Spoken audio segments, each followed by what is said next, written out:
everybody, thanks once again for tuning in to Smash Factor TV. My name's Natalie Adams and today we're out on the course in very blustery conditions, and I've set myself up here where I'm hitting straight into a head-on wind to help you learn how to cope with those conditions. Now the main thing we've got to do here is hit a lower shot in than we usually would. Try and drive it into the green but under the wind. Throwing the ball up into the air today, the wind's going to really take it. So tips to help you do that. First of all, play a slightly straighter face club than you would.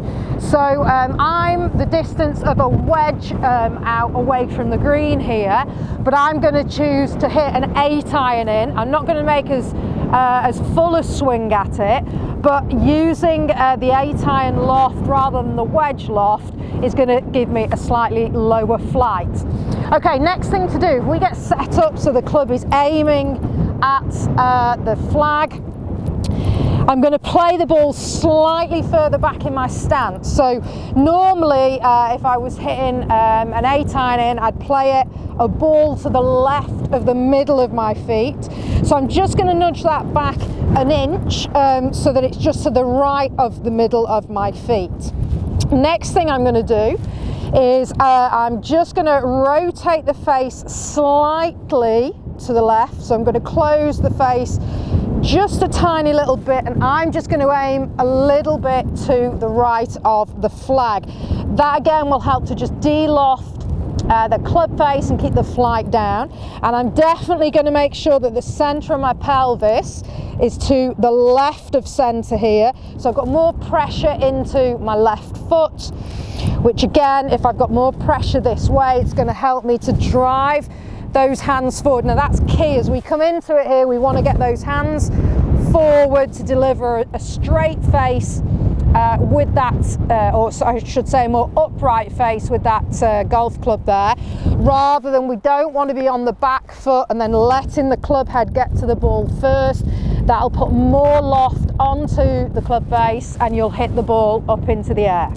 So we're going to get the ball slightly back in the stance, a little bit more pressure into the left foot, hands forward. Now when we swing, we're going to work on turning the body to the right, so we're going to make a good rotation, but we're going to work on not hinging the wrist as we normally would. So we're not going to swing back and really set a right angle into the left arm and the shaft of the club. We want to take that club back and keep that club head much lower than we normally do, so we're not setting the wrist.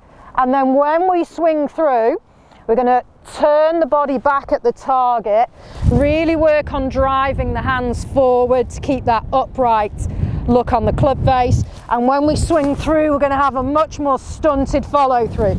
Again, not letting the club head overtake the hands on the follow through and going into that sort of L-shaped look. So not using the wrist too much that way round. Okay, let's have a go at implementing those things, and we should get a lower ball flight that'll help us penetrate this wind, and we'll hit it into the flag, but much more controlled with that.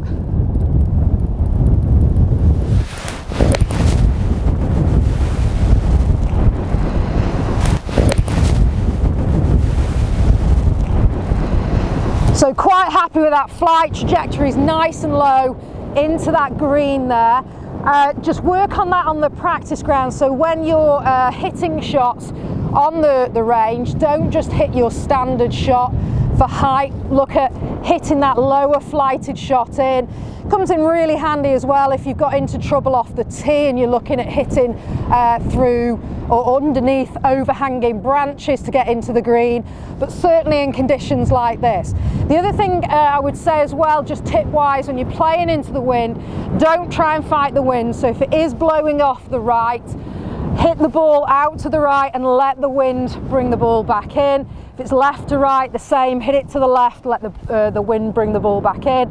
And also if you're hitting downwind, remember the ball's going to go further, so use less club. If you're hitting into the wind, the ball isn't going to go as far, so use a bit more club for the yardage that you usually would. Again, is it a 1 club wind, a 2 club wind? You'll soon pick that up when you're out on the course. Learn that very quickly on the first couple of holes. Be definite with your decisions, stick with it. If the ball doesn't get there, you know you need to use more club on the next shot. If you fly the green, you know to adjust and learn that very quickly when you're out there. But again, depending on how strong the wind is, will depend on whether you're clubbing up, 1 club, 2 clubs, or clubbing down. But have a go at hitting those different trajectories so that you're not always with that one standard higher ball flight. It'll really help you when you're out in blustery conditions like we are today. It's a game-changing golf tip.